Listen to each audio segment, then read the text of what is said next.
Ya halo teman-teman, di video kali ini saya akan kasih tahu satu aplikasi berguna yang harus ada pada PC dan laptop.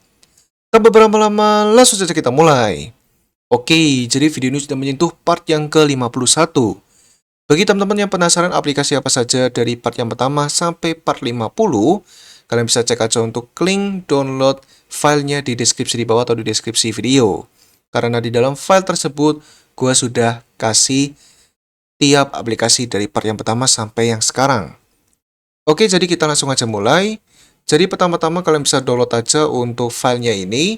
Jadi seperti yang gua bilang tadi, untuk link downloadnya ada di deskripsi di bawah atau di deskripsi video.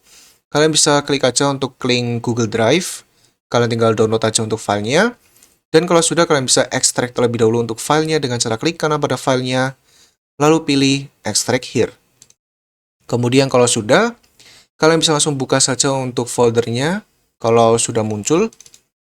Nah, jadi selamat datang di dalam folder yang sudah gua rangkum dari part yang pertama sampai sekarang, ya dimana di dalam foldernya ini di tiap part itu gua sudah kasih yang pertama itu nama aplikasinya serta cara pemakaiannya itu kayak gimana atau tutorialnya.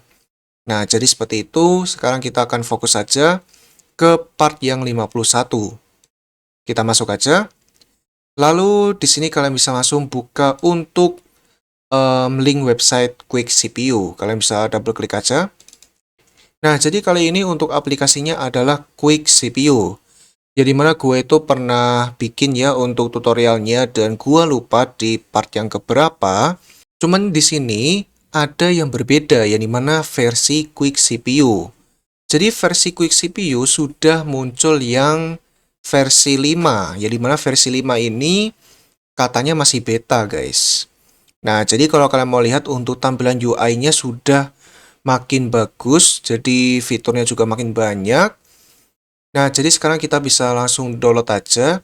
Jadi kalian bisa scroll ke paling bawah, sampai ketemu tombol ini, download Quick CPU versi 5 beta. Kalian bisa klik aja. Nanti kalian bisa tunggu sampai downloadnya selesai. Dan ada tambahan bahwa Quick CPU versi 5 beta itu sudah merupakan versi yang 64 bit. Jadi kalau kalian butuh yang 32 bit itu sudah tidak ada. Nah, jadi infonya seperti itu. Nah, ini udah selesai, kita langsung aja eksekusi saja. Jadi kita bisa ekstrak dulu ya. Klik kanan, extract here. Kemudian kita bisa download dulu. Tinggal di double klik setupnya, lalu klik next, I accept, next, next, install. Kemudian kalau muncul seperti ini kalian bisa klik yes, dan tinggal ditunggu saja sampai selesai. Nah, ini kebetulan sudah selesai. Kalau sudah, kalian bisa centang aja launch quickcpu.exe, kalian centang lalu klik finish, dan nanti quick CPU-nya bakal kebuka.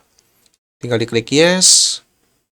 Oke, jadi ada loading screen ya. Oke, cukup bagus untuk Quick CPU yang sekarang dibandingkan yang dulu. Karena ini versi 5. Jadi versi yang masih benar-benar bagus.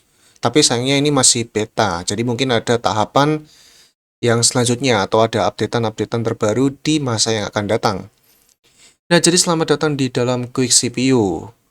Wow, ini untuk aplikasinya lumayan cukup berbeda dari yang sebelumnya gua pernah coba di itu ya, di review gitu. Nah, jadi ini ada banyak banget sih. Jadi gua bakal pelajarin terlebih dahulu. Oke, jadi di sini gua sudah balik dan so far gua itu menjumpai beberapa hal yang unik ya, dimana kita langsung aja bahas. Jadi seperti biasa, kalau kita sudah membuka aplikasi Quick CPU, pastinya di paling bawah itu terdapat yang namanya ini guys. Jadi kayak ada opsi ini. Jadi ada core parking, frequency scaling, turbo boost, dan performance. Ya dimana di sini kalian mau arahkan ke paling kanan atau ke 100% semua guys. Jadi empat-empatnya kalian arahkan ke 100%. Lalu kalian bisa pilih untuk P dan E core polisinya menjadi heterogeneous polysi. Nah, jadi seperti itu. Kemudian kalau kalian pengguna laptop, itu pastinya kalian ada mode AC dan mode DC. Jadi mana DC itu saat kondisi laptop tidak dicas alias memakai baterai. Kalau mode AC itu saat kalian cas untuk laptopnya. Nah, jadi seperti itu aja untuk penjelasannya. Kemudian untuk sisanya ini cukup membantu. Mulai dari di sini di paling atas ini ada jumlah parquet cores serta cores yang menyala. Jadi yang part cores atau yang parquet cores itu artinya berapa banyak core yang sedang tidak aktif atau yang sedang mati. Sedangkan yang enable cores itu cores yang sedang menyala atau yang sedang aktif. Nah, kemudian ini ada tabelnya nih, atau istilahnya grafik apa namanya, temperatur CPU. Kemudian di sebelah kanan juga ada ini core parking CPU-nya. Kemudian ini juga ada untuk tiap core-nya.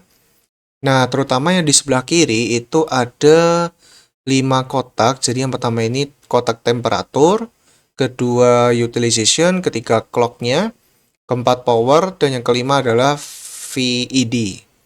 Nah, ini cukup membantu nih untuk kita pantau. Nah, yang dimana ini cukup memudahkan kita kalau semisal kita mau lihat temperaturnya berapa, untuk suhunya berapa derajat Celcius, serta untuk powernya yang kepakai. Nah, kemudian kalau sudah di sebelah kiri, kita bisa lanjut ke fitur lainnya. Di sini ada sensor monitor. Nah, sensor monitor ini yang sangatlah unik, guys. Karena ini kalau nggak salah sama seperti aplikasi hardware monitor yang itu, guys, yang gua lupa namanya. Dan jujur ini mirip banget.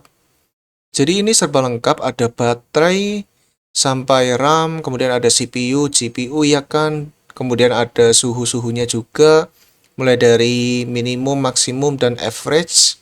Ini bisa cocok banget kalau kalian suka mantau-mantau ya kan, untuk voltage-nya, persentasenya, aktif tidaknya ya kan. Ini sangat bagus.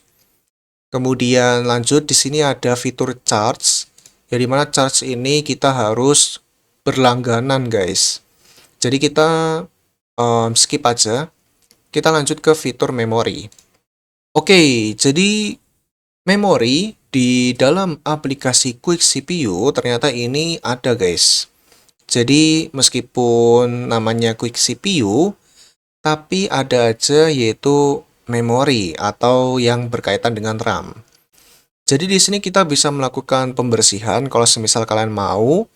Jadi caranya kalian bisa fokus ke paling bawah. Di sini nanti ada ini, guys. Ini di bagian clean memory.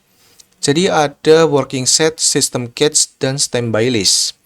Jadi mana kita mau centang ketiganya ini. Kemudian kalau sudah kalian bisa clean aja. Clean seperti ini. Dan nanti penggunaan memori kalian bakal dibersihkan. Kemudian kalian bisa lakukan secara otomatis. Jadi caranya kalian bisa klik aja ini tombol configure. Kemudian kalian bisa nyalain auto clean memory. Kemudian tipenya ketiganya dipilih yes. Kemudian di bagian settings untuk tipenya kalian bisa pilih mau yang memory usage atau time interval atau bahkan kalian mau pilih yang any. Jadi any itu kalau nggak salah any itu mencakup memory usage serta time interval. Kemudian untuk pengaturan ini clean memory every, membersihkan memori setiap berapa menit, clean when usage is above, bersihkan ketika usage di atas berapa persentase, jadi ini bisa kalian sesuaikan sendiri. Kalau sudah kalian bisa klik apply dan selesai. Jadi seperti itu. Kemudian untuk grafiknya ini cukup lengkap. Jadi yang di paling atas ini ada memori yang masih tersedia atau available. Kemudian di sebelah kanan ini ada grafik tabel atau grafik ini ya, grafik batang gitu. Jadi ada memory distribution, standby distribution, kemudian juga ada ini. Kemudian yang paling sangat bagus itu di sebelah kiri. Jadi ini kotaknya bisa kalian ubah untuk tata letaknya. Jadi ada available-nya berapa persen, kemudian dipakai berapa persen, dan masih banyak lagi guys. Serta ada cache-nya juga. Nah, jadi seperti itu untuk fitur di bagian memori. Kita lanjut, di sini ada fitur power plan settings. Nah, ini bisa kita ganti pengaturan settings pada power plan kita. Jadi ini sangatlah mirip dengan aplikasi pihak ketiga yang namanya itu Power Settings Explorer. Jadi mana itu juga membantu kita untuk mengubah pengaturan power plan kita yang pengaturan atau settingsnya itu tersembunyi.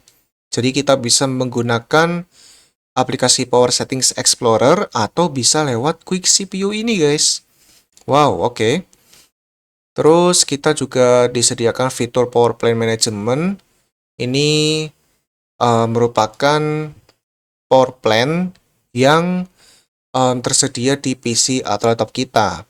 Kemudian kalau kita ubah ke sistem power plan ini merupakan power plan yang bawaan dari sistem kita. Jadi ada high performance, max performance, ultimate performance, dan ada yang better battery life. Nah, jadi seperti itu. Kemudian fitur selanjutnya di sini ada compare power plan, jadi mana kita bisa bandingin power plan satu dengan power plan yang lainnya. Kemudian di sini ada fitur yang menarik lainnya, yaitu ada advanced CPU settings. Oke, jadi di bagian advanced CPU settings, kalau kalian pengguna laptop ini kalian bisa skip aja. Karena ini untuk pengaturannya hanya dikhususkan untuk kalian yang pakai PC atau komputer. Karena kalau kalian pakai PC atau komputer, kalian bisa fokus saja ke bagian sini guys, Turbo Limits and Ratios. Kemudian kalian fokus ke Turbo Ratios, lalu kalian bisa arahkan seluruh core yang kalian miliki ke paling kanan atau mentok maksimal ke sebelah kanan. Tapi kalau di laptop itu kekunci ya untuk turbo ratiosnya. Nah, jadi seperti itu kurang lebih di bagian advanced CPU settings. Ini istilahnya kita itu bisa mengoverclock CPU kita. Jadi kalau semisal kalian mau nih, pengen tahu bagaimana cara mengoverclock CPU, nah kalian bisa tonton di video ini guys. Karena di video tersebut gue sudah kasih tahu gimana cara overclock CPU dengan baik dan benar. Dan juga salah satu caranya itu lewat Quick CPU guys, lewat aplikasi ini. Jadi kalau kalian yang penasaran, kalian bisa cek aja untuk link videonya sudah saya taruh di deskripsi di bawah. Kemudian yang terakhir ini ada settings yang so far tidak kita butuhkan. Nah, jadi seperti itu guys untuk aplikasi Quick CPU kali ini. Tapi di sini ada hal yang pengen gue kasih tahu. Jadi di paling atas, kiri pojok atas, kalian bisa klik option.